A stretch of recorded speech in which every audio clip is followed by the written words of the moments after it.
फूल भनु भने तारिफ थोरै हुन्छ, जसले देख्यो उनीलाई एकहोरै हुन्छ।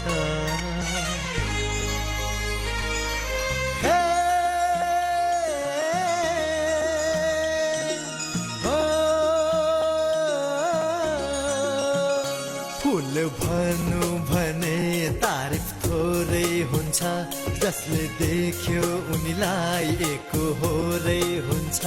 उनको सुन्दरतामा सारा सृष्टि झुम्छ, राम्री हुनु पनि एउटा सीमा हुन्छ, राम्री हुनु पनि एउटा सीमा हुन्छ।